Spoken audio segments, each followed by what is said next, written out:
Este es un podcast de Craft Courier,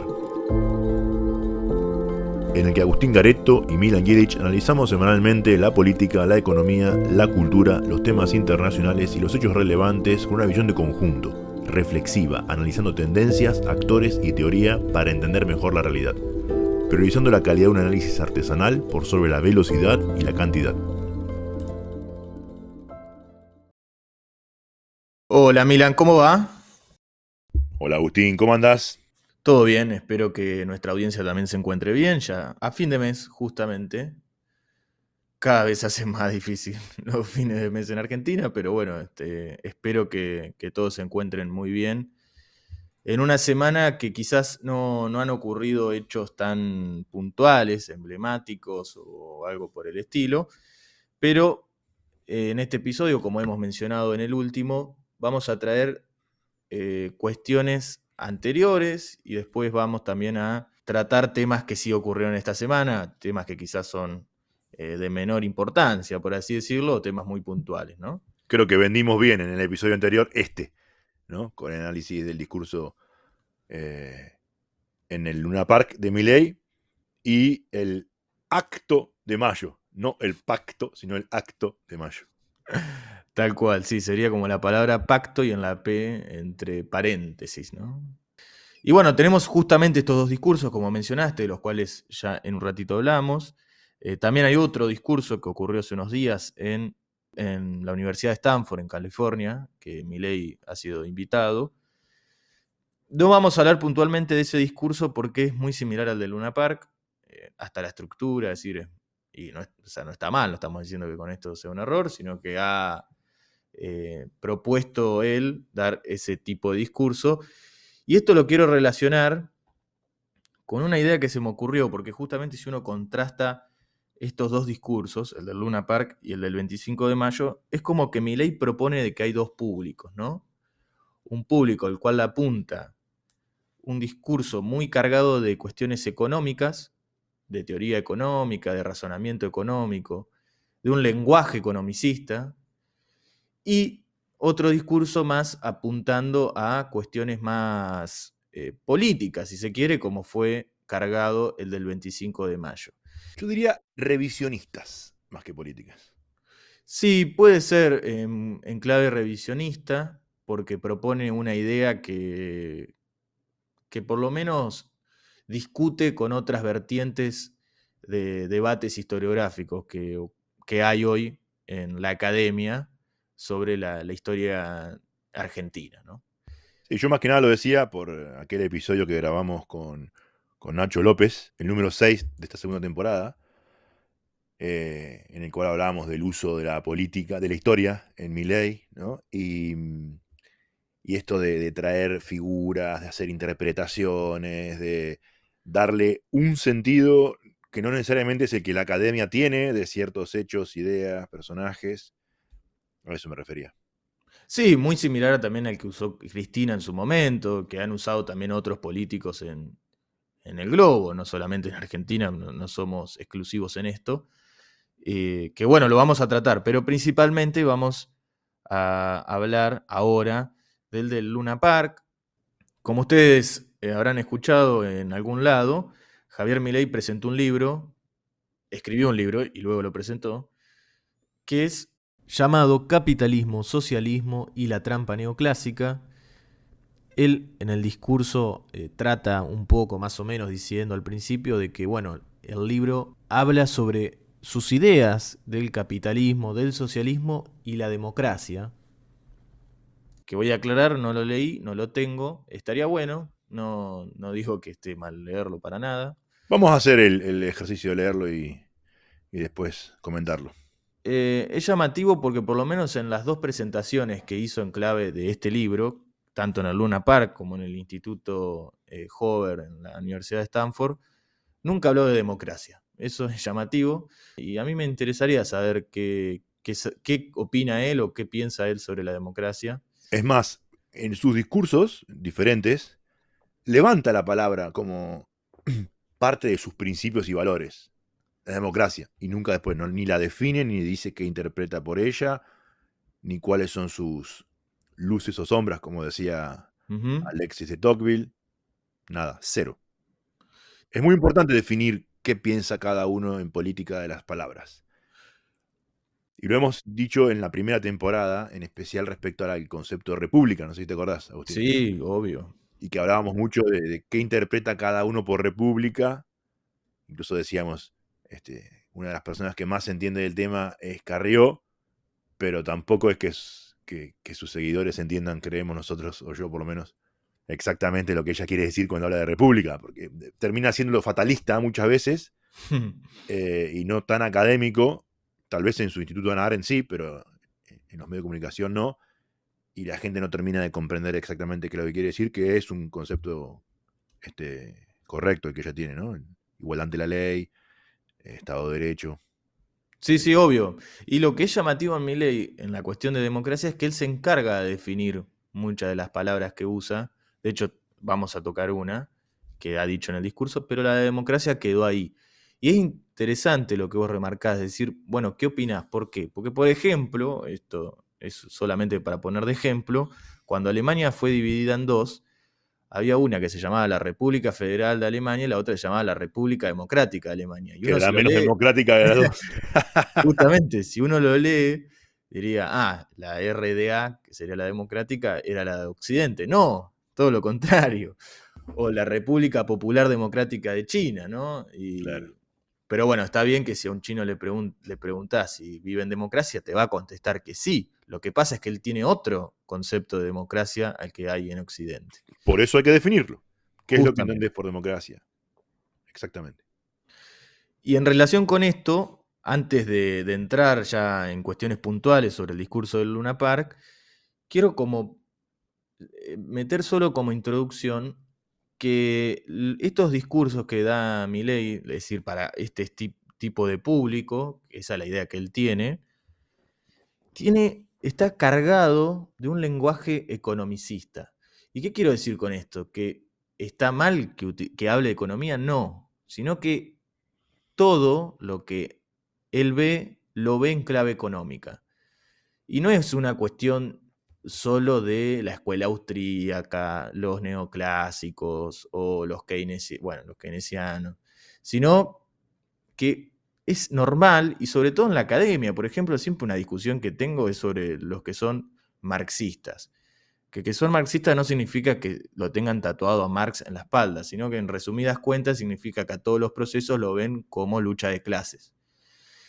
¿Y qué pasa? Cuando van a estudiar un fenómeno, creen que detrás siempre hay una lucha de clase, y no necesariamente hay una lucha de clase. Y sacan conclusiones muy raras, hablan de manipulación, y nunca le cargan una capacidad de agencia a los actores. Te Bueno, pongo un ejemplo para el oyente bien extremo.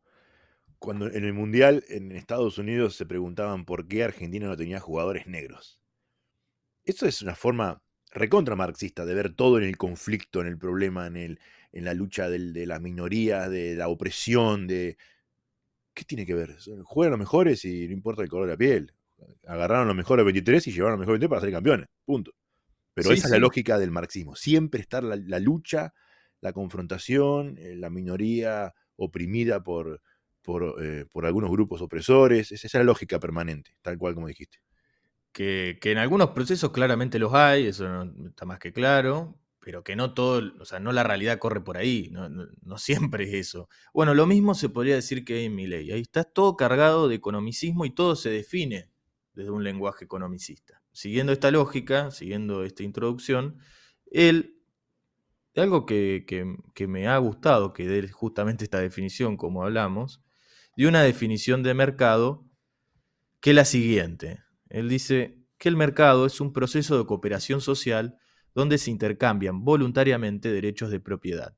Esto dijo en el Luna Park y en la Universidad de Stanford lo repitió y agregó que el mercado somos nosotros mismos. A lo cual, primero voy a hacerle una crítica de la definición puntual de él y luego diré qué pienso yo y ahí lo pondremos en discusión entre nosotros dos. Primero es la idea de proceso, ¿no? La palabra proceso. Él dice, es un proceso de cooperación social. Bueno, para mí no es un proceso. Si vos lo ves como proceso, lo ves como una especie de movimiento. Como que tiene dentro de sí, tiene un movimiento que para mí no lo tiene. Después tiene dos cargas valorativas. La idea de cooperación, como que si todos cooperasen o cooperaran, y la idea de voluntariamente, ¿no? Él dice, se intercambian voluntariamente derechos de propiedad. Y esto no lo digo en clave marxista porque Marx también definía e irónicamente decía voluntariamente. Yo creo que no necesariamente es voluntario y creo que no necesariamente es cooperativo el mercado. Y que encima, este para mí es una especie de momento, es decir, un momento donde se encuentran individuos, personas, donde intercambian bienes.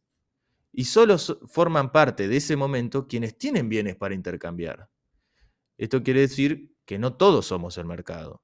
Porque si yo no tengo bienes para intercambiar en ese momento, bueno, entonces quedo excluido, que no está mal. O sea, eso no lo veo mal. Cuando él dice que somos todos el mercado, yo diría, bueno, no, en todo caso somos todos sociedad civil, que es otra idea, que no es la idea de mercado. Volviendo con el concepto de mercado, que él dice, bueno, es un proceso de cooperación social donde se intercambian voluntariamente derechos de propiedad, él de ahí saca la idea de que como hay derechos de propiedad, el Estado no debe existir. Dos cosas para decir. La principal es por qué al Estado solo le da una carga economicista en este lenguaje que hemos hablado, ¿no?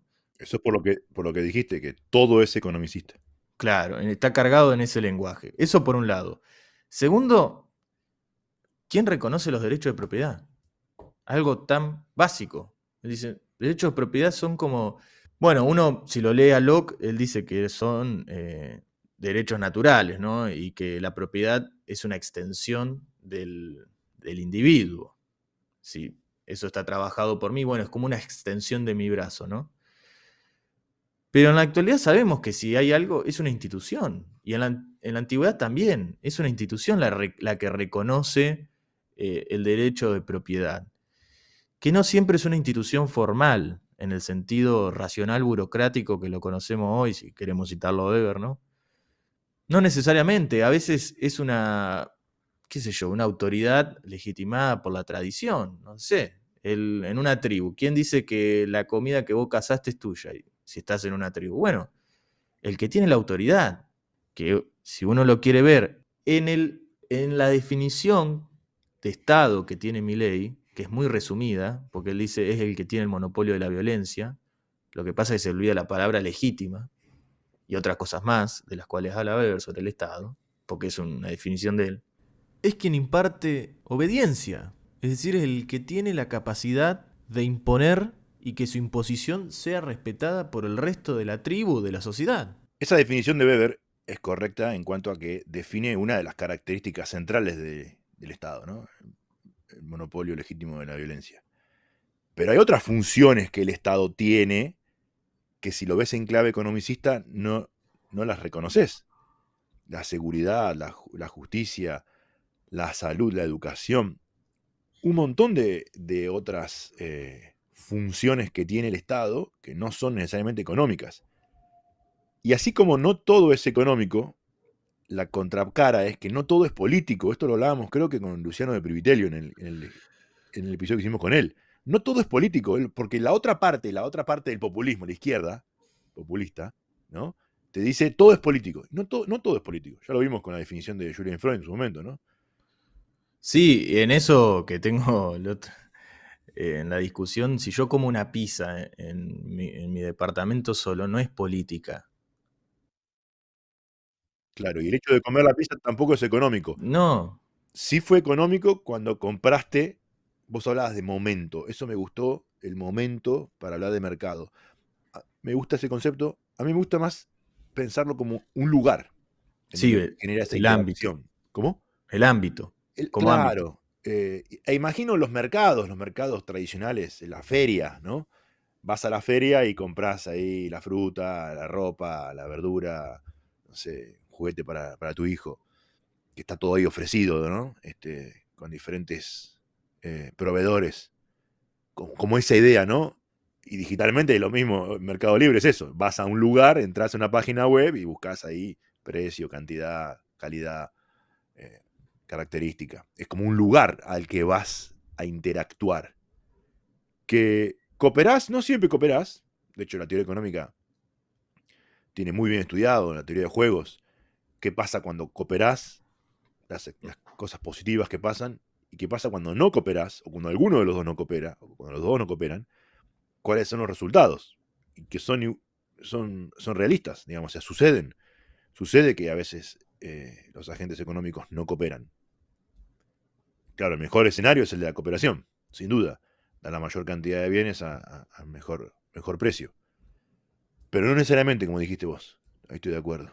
Sí, no necesariamente, y que en eso, a ver, no, yo no soy quien para hacer un análisis de cuánto liberalismo en sangre tiene, y además hay que entender al liberalismo como algo muy abstracto y muy grande. Hay liberalismo de varios lados, hemos hablado por ahí que no es lo mismo la escuela liberal francesa que la escocesa, Correcto.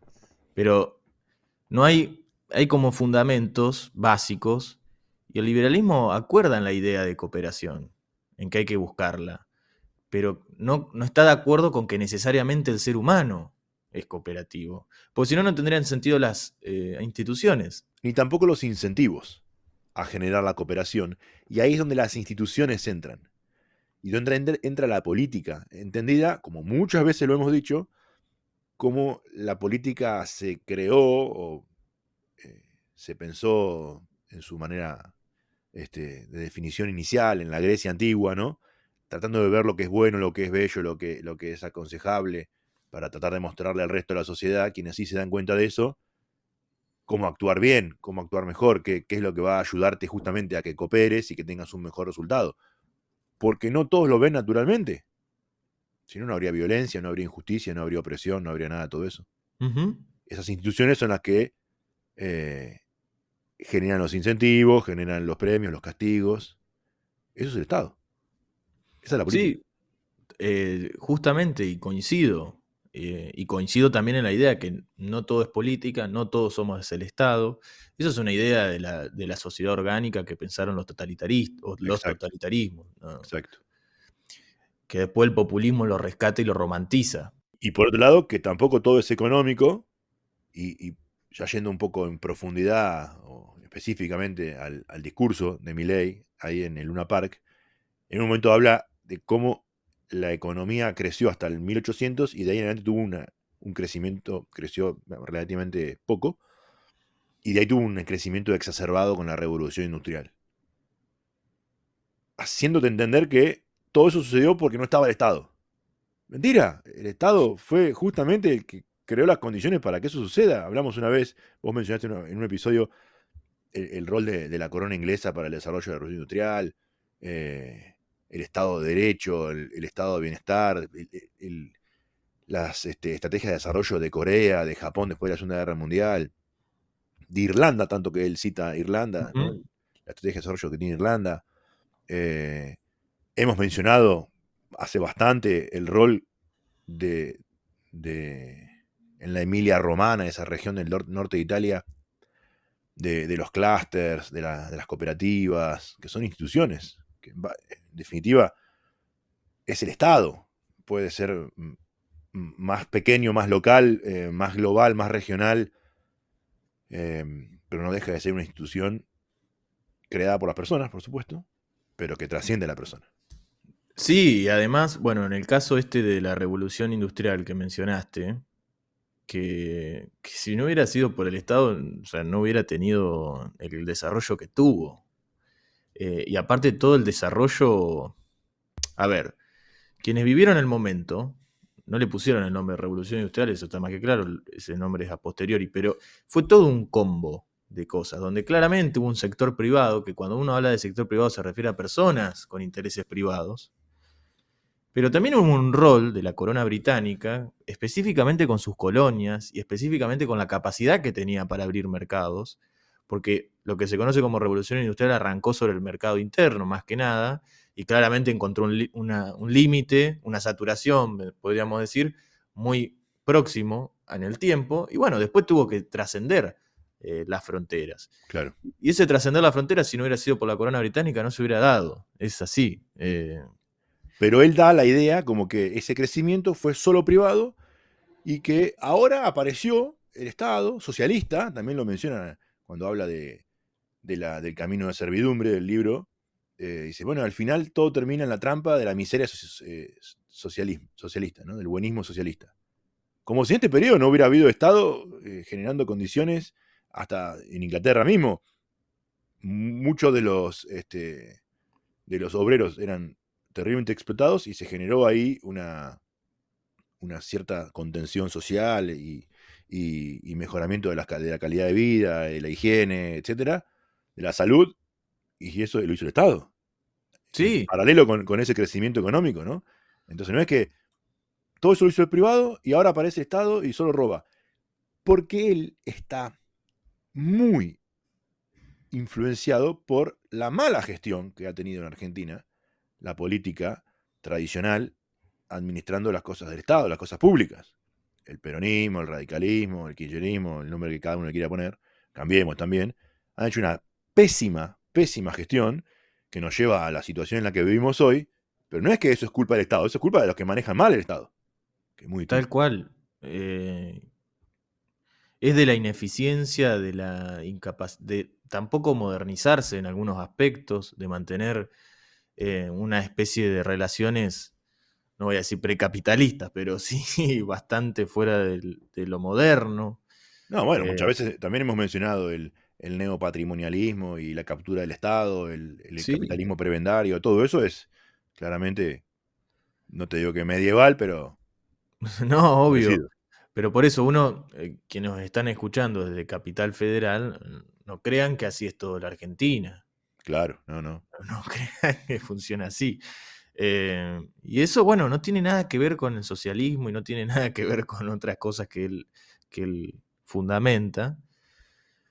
Pero esta idea también que ha logrado instalar, porque bueno, yo creo que él define las cosas, que después uno las puede discutir, pero él define las cosas como le gustarían ser.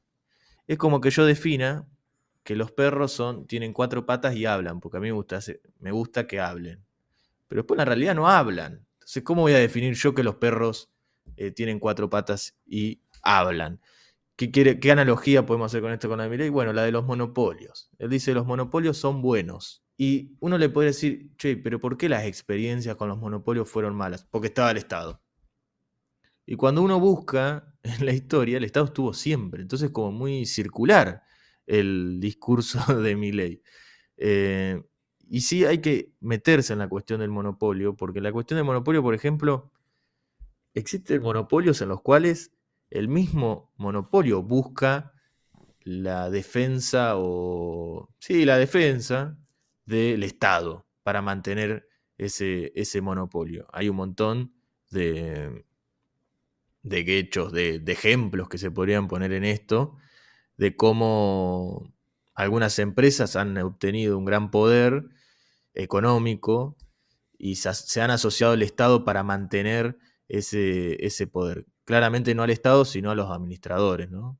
Bueno, un ejemplo es el régimen de Tierra del Fuego, que lo mantuvieron en este gobierno y lo extendieron. Justamente, pero es un derecho adquirido. Entonces ahí hay como, dice él, ¿no? Hay como contradicciones muy interesantes, muy importantes, que también no es el único. Cristina también tenía estas contradicciones. Decía una cosa, pero después en la realidad ocurrían otra. Que bueno, son interesantes exponerlas, creo que es importante tratar de esto. Sí, y ¿sabes por qué tiene esas contradicciones? De esto estoy convencido, ¿eh?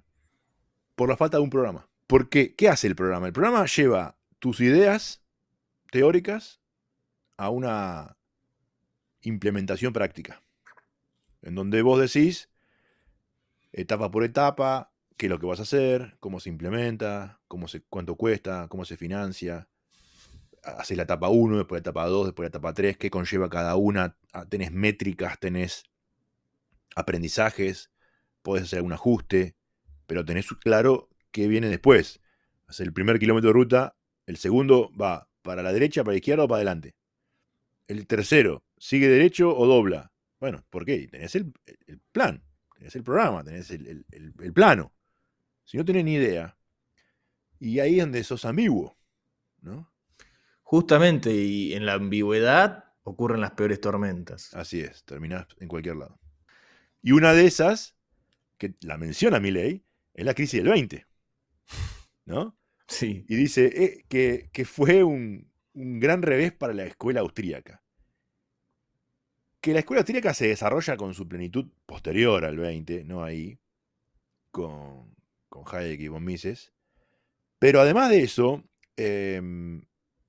si fue un gran revés, algo real que sucedió, bueno, es que no estaba tan bien previsto la implementación de esas ideas. ¿Me explico?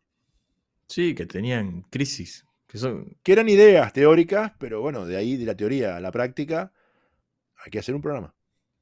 No me voy a cansar nunca de decirlo. Y espero que el oyente logre captar la idea.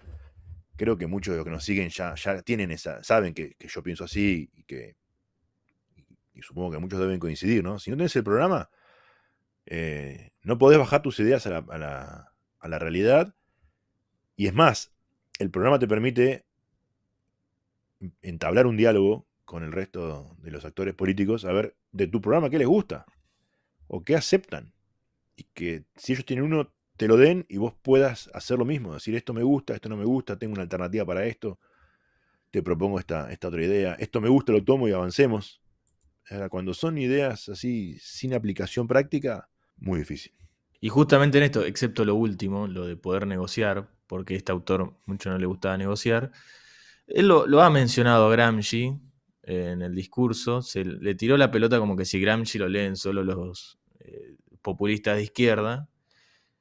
Uno diría, che, Milei, me parece que vos también estás muy en la idea gramsciana, pero Gramsci habla del programa, o sea, no sé si cuando fotocopiaron los apuntes esas hojas se les borró, Mm. porque toda la idea central de Gramsci, está bien, Gramsci era comunista del Partido Comunista Italiano, pero él hablaba de la cuestión del programa y que no todo es retórica, porque si te quedas en la retórica, la fallás. Y Y es como, más, de ese debate retórico exclusivo, sin ideas prácticas, nace una, si no la mente humana más brillante de nuestra humanidad, que es Aristóteles, en contraposición justamente del sofismo, que solo se dedicaba a ganar debates, pero explicación práctica, cero. Y ahí aparece esta figura donde todos sus escritos son de aplicación práctica, de teoría, de observación y de la epistemología de la observación y a partir de la observación generar universales y con los universales volver a la observación, pero para generar acciones prácticas. sí, sí, pero quiero poner el acento en el programa y que es necesario. Y en Argentina no hemos tenido muchas experiencias de programas. Ninguna. Bueno, otro de los discursos que se dio en un contexto quizás no el esperado por el gobierno. ¿Por qué no esperado por el gobierno? Bueno, porque en aquel también discurso de apertura de sesiones legislativas, Milei había dicho la idea de un pacto de mayo si es que me aceptan la ley, si es que sale, cosa que no sucedió, cosa que recién esta semana se dio dictamen para tratarse la semana que viene en el Senado, después vamos a hablar un poco de eso. Así que se quedó sin el pacto de mayo, ¿no? Sin esta idea de pacto. Por eso quedó solo el acto. Por eso quedó solo el acto. Y algo que, primero quiero decir una cosa muy chica, cómo le erra el periodismo a cuestiones, o los periodistas que tienen mucha pantalla, cómo le erran a los pronósticos. Porque todos dijeron, no, le va a pegar a la casta, va a estar totalmente violento. Todo lo contrario, fue el conciliador, fue el león de zoológico, más que león, en el Luna Park fue león de circo, en este fue un león de zoológico. Como el de Madagascar en la película. Sí, como Alex. Alex. En el cual fue conciliador, que me parece que utilizó la idea de Mayo como para decir, bueno, no me quedé con las manos vacías porque nosotros, mejor dicho, nosotros representamos la idea de Mayo. ¿Y qué significará eso? ¿No? ¿Qué significará eso? Porque es muy abstracto. Él ha hablado, hizo un recorrido de la historia, siempre de la historia del siglo XIX argentino, no habla de la historia del siglo XX, porque creo yo considera que se podría tirar a la basura el siglo XX. Y en el siglo XIX ha hablado de un poco, bueno, de este proceso de independencia, que estaría buenísimo en algún episodio hablar un poco con algún historiador sobre eso, porque hay muchos mitos, producto de la historiografía oficial, que no fueron así. Pero bueno, él ha propuesto una idea de que surge la generación de Mayo, que vendría a ser esta, la de 1810, la que propone autonomía de gobernarse por medio de una junta provisoria, remarco la palabra provisoria, y en nombre de el rey cautivo, Fernando VII, que estaba preso por Napoleón, que tenía la idea de la libertad, que evidentemente la tenía, que esto después se ve plasmado con la generación del 37, ahí entraría Alberdi, Sarmiento, todo este mundo, y que se ve plasmado con plenitud en la generación del 80. Y ahí obviamente lo cita puntualmente, acá tengo el discurso, voy a nombrar a quienes cita: Mitre, bueno, Sarmiento, Avellaneda, Roca, Pellegrini. Personajes que creo que no sé si están muy de acuerdo con las bases de Javier Milei. Acá hay que hacer aclaraciones, creo que no sé si lo hemos hablado con Nacho en el episodio que vos citaste, también hemos hablado con Priviterio, el tema de las palabras, no necesariamente lo que hoy entendemos por libertad significaba lo mismo para Claro, la en aquel generación, momento. justamente, pero incluso para los que estuvieron en el fenómeno de 1810, el de la generación del 37 y del 80, es decir, Sí. entre ellos mismos no significaba lo mismo, imagínate ahora con la actualidad. Pero es interesante cómo él se quiere de vuelta poner como esto, como que él es como que parte de esa línea, de toda esta parte, de una línea que uno podría decir de cierto liberalismo, pero si hay algo que ese liberalismo tenía como mente era la idea de concentrar poder, Y de conformar un Estado nacional. sobre todo la del 80. Pero también la del 37 por el tema de la Constitución, ¿no? Sí, Salir del caudillismo y pasar a un Estado nacional. justamente. Y también la idea de que desde eso es otra cosa muy interesante, que es cuando el liberalismo empieza como a volverse, según ellos, científico. No sucede solo en Argentina, también sucede en Brasil, sucedió en Chile, sucedió en México.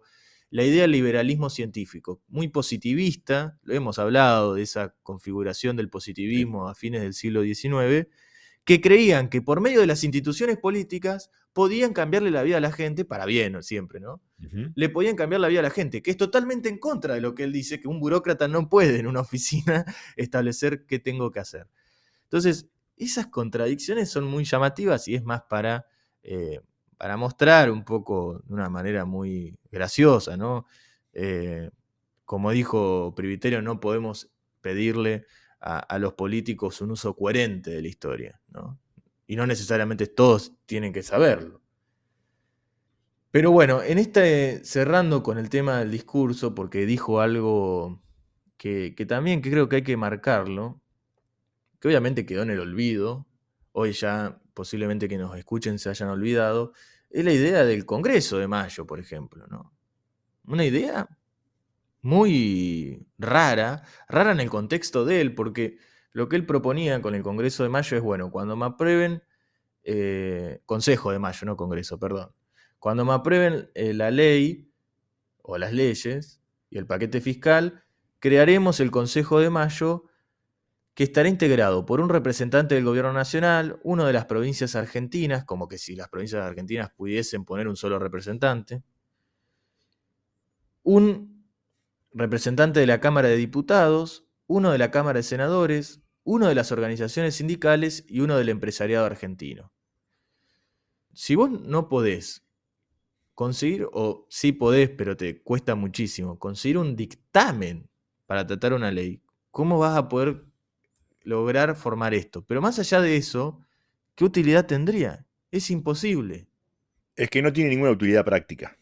Justamente ese famoso axioma de cuando querés que algo no se resuelva, arma una comisión. ¿Sí? Y en realidad es la misma lógica que la del anuncio del Pacto de Mayo el 1 de marzo. Ganar tiempo, patear la pelota para adelante y, y setear la agenda. Que eso lo dijimos en el episodio anterior, que hacen de maravilla. Porque si vos te pones a pensar, o si recordás, y si los oyentes recuerdan, el mismo día del 25 de mayo y el día posterior y hasta 2 o 3 días después, en la tele se hablaba de esto. Se Sí. hablaba del consejo y de quiénes lo podrían integrar y cuáles serían sus funciones. No existe, muchachos, eso. No existe. No, y no va a existir. Entonces, como hemos dicho muchas veces acá, dame el boletín oficial cuando esté publicado y ahí lo debatimos, ¿no? Porque no va a existir, no existe. Es exactamente lo mismo que lo del 1 de marzo. Ganar tiempo. Setear la agenda, ocupar la agenda, con algo que parece bueno, pero claro, sin definiciones. Eh, Pero además existen los tratamientos parlamentarios. Cuando vos vas a las comisiones, en las comisiones se citan expertos, puede ser algún representante de los sindicatos, también hay sindicalistas que son diputados, aunque eso no significa que represente el sindicalismo argentino. Pero están las herramientas ya están, o sea, no es necesario un Consejo de Mayo, es necesario quizás gestionar. y ni te cuento si lees la Constitución que dice el pueblo no gobierna ni delibera sino a través de sus representantes, que son los elegidos en el Congreso y las autoridades del Poder Ejecutivo, no este consejo. Sí, termina siendo, yo no creo que se logre implementar, es como decir, fue para ganar tiempo y además es para decir, bueno, ¿qué sacamos del acto de mayo? Y bueno, le metemos esta cosa que se entretengan Claro, un poco. tal Pero la cual. mesa del hambre, ¿qué fue la mesa del hambre? También la Fue un mesa del hambre, lo fracaso. mismo. Nada, no existe, no existió, nada. Y te acordás que se habló de eso durante semanas. Sí, ¿quiénes iban a Que integrar? Tinelli, que no sé qué, que Florencia Peña, creo que también estaba ahí. No, nada, cero. No existió, no existe eso, no existe. Pero justamente es esta capacidad de setear agenda y de patear esta cuestión de, bueno, no me sale la gestión, no me estaría saliendo, que en otras cosas sí le salen, como en cuestiones macroeconómicas, de las cuales ya hemos hablado. Hay otros indicadores de hay cosas que, bueno, nos está yendo por un buen rumbo, lo hemos Correcto. mencionado en el episodio anterior, con la situación que hoy está la industria, Y el empleo y todo eso, sí, sí. el empleo, pero bueno, tenés que empezar a gestionar. Y es verdad, ya cambiando de tema, ya pasando a esta parte central que fueron los dos discursos, lo que pasó en los últimos días, a principio de semana, el lunes a la noche, de correr al jefe de gabinete Pose y reemplazarlo por uno de los, voy a decir, porque de hecho lo creo, mejores cuadros que tiene el equipo de Javier Milei, que es Guillermo Francos. Que es algo muy llamativo. Primero porque Francos es el ministro de Interior que todo gobierno quiere. Y debe ser uno de los mejores últimos ministros de Interior, porque Argentina en los últimos años ha tenido cada uno que deja mucho que desear. Eh, y aparte de eso, porque tiene una habilidad para sacarte lo que quieras, de hecho, si no fuese por él, quizás el dictamen no estaría, tiene una capacidad increíble para comunicar, pero para un público político. Es decir, él logra como calmar las aguas en esos vasos que él mismo dijo. A Milei no solo que no entiende la política argentina, dijo él. Por eso me puso a mí. Fue una de las primeras declaraciones como jefe de gabinete. Yo creo que también no le interesa. O sea, realmente no le interesa. Es que todo lo ve como económico, por eso. Justamente se centra solo en el Ministerio de Economía, o en el Banco Central, o en el Tesoro. Y delega en un tema central, que es gestionar la mesa política, gestionar la negociación política. Bueno, ¿cuál es el riesgo que hay? Y el riesgo es que ahora va a tener que atajar un montón de pelotas, Guillermo Francos. Va a tener una cartera bastante amplia porque va a ser la cara visible del gobierno. Pose debería haber sido la cara visible, es verdad, no se lo vio mucho, algo raro, por lo general los jefes de gabinete son personas muy expuestas mediáticamente, uno lo puede recordar a Marcos Peña. Sí, bueno, Marcos Peña es un caso particular porque justamente la idea del jefe de gabinete es que sea un fusible, que esté ahí públicamente hablando, que sea la cara, cosa de que sea el que reciba las peñas si pasa. ¿Sí? Con Marcos Peña, Macri se equivocó muy fuerte porque eran sus ojos y sus oídos, creo que eran, ¿no? Sí, todo. No lo podía cortar porque se quedaba ciego. Entonces, esa función que fue creada en la reforma del 94 y luego implementada de esa manera, ¿no? Como el fusible, está muy bien que así sea. Es una institución interesante que permite sortear crisis económicas, políticas, sociales, haciendo un cambio de jefe de gabinete. El tema es que si yo digo que Macri se equivocó con Marcos Peña, porque era sus ojos y sus oídos, Milei está cometiendo el mismo error, poniendo su mejor espada en ese lugar. ¿Qué pasa si necesita reemplazarlo? Si lo pierde, si tiene una crisis política, etcétera. ¿A quién pone ahí? Y eso es muy interesante porque tiene pocos cuadros. Y vos fijate que Si el que mejor tenía lo pones en un lugar de riesgo, ¿qué haces cuando lo tenés que sacrificar? es muy importante esto, porque además no se está viendo lo que por ahí algunos manejaban, que era que el PRO meta cuadros en el Poder Ejecutivo. Bueno, hasta ahora no se estaría dando eso. Entonces, ¿a quién pones? Esto es clave y además es la base del proyecto de Milei en el gobierno, Guillermo Francos. O sea, discúlpeme, presidente, si usted cree que es el jefe, no es el jefe. Hablando con o creyendo que se habla con gente que no está en la tierra, no se solucionan. Es realmente Francos el que se te sienta y el que te está tapando, Los agujeros. sí, todos los agujeros y los goles que se te pueden Sí. venir. Y en relación con esto, también hubo otra llamativa expulsión, o sí, expulsión por parte de de los cuadros políticos, que es Pablo de la Torre, que lo corrieron de parte de Capital Humano, no recuerdo ahora cómo era el título de su cargo, principalmente porque, bueno, ha ocupado en la agenda, que esto es algo interesante, se están metiendo temas en la agenda que antes no sucedía, esto en relación con el episodio anterior, ojo porque se están metiendo temas que el gobierno quizás no lo estaba esperando, que es el tema esto de los alimentos en No cautiverio, entregados. sí, no Sí. entregados por parte del gobierno. Y bueno, parece, uno nunca sabe igual por qué fue la razón primera o cuáles fueron las razones por las cuales se lo corrió. Lo sí lo llamativo es que tanto, bueno, a De la Torre se lo ha denunciado en la Oficina de Anticorrupción, también está el rumor de que se lo va a denunciar a Pose, porque ha surgido en el periodismo, se ha escuchado esta cuestión de espionaje ilegal a los propios y demás. Que yo ahí hago una aclaración, ¿no? Realmente, todos los que pasan por ahí terminan acusados de espionaje. Supongamos que la mitad sea cierto, puede ser todo, ¿no? Pero la mitad sea cierto. ¿Qué necesidad tienen de estar ahí espiando a la gente?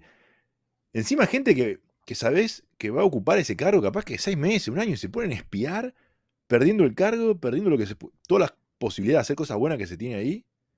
Yo realmente no entiendo a esa gente que se pone a espiar. Realmente no lo entiendo. No sé qué es lo que ganan. Y puede ser los futuros carpetazos, que eso eran muchos en la época del kirchnerismo. Porque uno dice el espionaje a los propios y se acuerda de Macri, que Macri tenía un interés fantástico por espiar a los propios. Pero Sí, Cristina también, o el kirchnerismo sí, en sí. general. Espiaban a los propios, vos hablás, carpetazo, y volabas. Sucedió. Pero es muy pequeño eso, o sea, realmente sos Pero sí, porque te tenés que muy pequeño. dedicar para otras cosas. El espionaje sirve Sí, para el terrorismo, para para el el narcotráfico, terrorismo, para para el la narcotráfico, un tema delincuencia. central. Sí, sí. Pero bueno, me llama la atención que, bueno, que parece que se volvió una modalidad de echar y denunciar. Esto me parece como para seguir, pero veremos si tiene algo que ver. Veremos si se convierte en tendencia. Son 2 casos y puede que haya más. Veremos. Y justamente en otra de las cuestiones que se metió en la agenda, hasta que Adorni ha hablado en sus famosas mañanitas, después vamos a hablar de las mañanitas también un poco, De México. es el tema del gas, que ocurrió que hubo faltante, está bien, fue una emergencia por, si mal no recuerdo, desde 12 horas, un poco más de 12 horas, que se cortó el suministro de gas en las estaciones de servicio de GNC. Sí, sí, sí, fueron un tiempo corto, pero suficientemente prolongado como para que genere un pequeño desabastecimiento. Justamente, y no solo que ha afectado a particulares, es decir, a gente normal que tiene autos a gas, que obviamente trabajan con eso, sino que también ha afectado a la industria, por ejemplo, el Litoral Gas ha enviado una carta a las empresas diciéndole que iban a tener que cortar el suministro en ese tiempo porque, por fuerza mayor, ni siquiera era por una cuestión propia. Pero sí, de ellos. Y en relación con esto, quiero remarcar lo que hemos dicho en el episodio anterior. Se pegaron un tiro en el pie porque ¿por qué falta gas? ¿Qué problema hay con el gas? Bueno, el problema que hay con el gas son las obras del gasoducto principalmente. Que es cierto que el gobierno anterior no las terminó a tiempo. Eso es una realidad. Esperá, no terminó. Decir nada es muy fuerte, pero casi nada a tiempo. No, obvio. Y eso es una falla de gestión del gobierno anterior, entre muchas otras que tenía, pero es tremendo. Es hasta bíblico, ¿no? Que hay un pasaje que dice, no arranques a construir si no sabes que vas a poder terminar. El gobierno anterior empezó todo y no terminó casi nada. No sé si era un modus operandi como para seguir facturando, vamos a decir facturando, en la siguiente gestión si ganaban, o porque son unos inútiles absolutos que no saben cómo finalizar una obra. Pero bueno, todos los que nos escuchan asiduamente saben que yo soy de Quilmes, con Urbano. Es impresionante la cantidad de carteles que hay de los peronistas, intendentes y de Kicillof, de carteles que hay que dice obra parada por el gobierno nacional. Y a mí me gustaría ponerle ahí abajo, che, flaco, la tendrías que haber terminado en tiempo y forma. Dale. Puede que haya alguna parada, pero vos no la terminaste. Dicho eso, hay obras, y lo dijimos en el episodio anterior, hay obras que tienen prioridad y que son centrales, que hay que hacerlas y terminarlas. Sí. Como esta la del gasoducto. Porque tampoco hay tanta plata. Y con un poco de previsión, el programa, con un poco de previsión decís, bueno, en esto sí invierto. Porque me va a hacer ahorrar. Ni siquiera es que es un gasto y decís, bueno, no lo recupero, no. Ahora vas a gastar más. Sí. De hecho, el buque de Petrobras pagase más caro que si hubieras terminado las obras. Exacto. O si hubieras continuado con las obras. Se pegaron un tiro en el pie y obviamente no lo van a reconocer, como así la mayoría de los gobiernos argentinos no reconocen sus propios errores y le echan la culpa al de atrás, que es verdad que el de atrás tiene la culpa, pero Pero bueno. vos sabías cuando asumiste cómo estaba. Y si no sabías, bueno, era porque no tenías programa. Y ya lo dijimos, no había programa. Insisto, porque para mí es central esto del programa. Y aparte el corte fue total e indiscriminado, ¿sí? O sea, fue Claro. todo, de raíz. Todo, chao, En listo. gastos de capital, que sería la cuestión de obras públicas, ¿no? Sí, sí. Y bueno, genera esto. Pero bueno, siempre es un proceso de cooperación social, se va a solucionar, vaya a saber cómo. Es un tema para seguir. Habrá novedades en los próximos días, semanas, pero hay que seguirlo porque es muy importante. El tema energético para cualquier país es central. Y ya para finalizar este episodio, vamos a hablar muy por arriba, porque después en el futuro vamos a puntualizar un poco más. Las elecciones que son en México, Así es, el domingo 2. en el cual van 3 candidatos a la disputa. Hay que hacer una aclaración, en México no hay reelección, así que el presidente no puede ocupar nunca más un cargo, se tiene que retirar de la política, esto ya es algo viejo, desde que el PRI se logró institucionalizar en la década del 30 del siglo pasado. Y también antes, esta idea de que, bueno, de evitar algo que en México también era muy común, que era el caudillismo. Con esa intención tienen esta idea de no poder ser reelectos en el cargo. Y los 3 candidatos son 2 mujeres, que por primera vez podría ser que México tenga una presidenta. La primera es Claudia Sheinbaum, que es oficialista y es la que lidera las encuestas. Obviamente en la coalición integrado por el partido Morena, que es el partido de Andrés Manuel López Obrador, el de las mañanitas. Ese que habla, le gusta hablar y hablar y hablar y hablar. Todos los días, en vez de tener a Adorni, está él 3 horas ante las cámaras, o 2 horas, realmente son muy largas. El Partido del Trabajo, o sea, el PT, y el Partido Ecologista de México.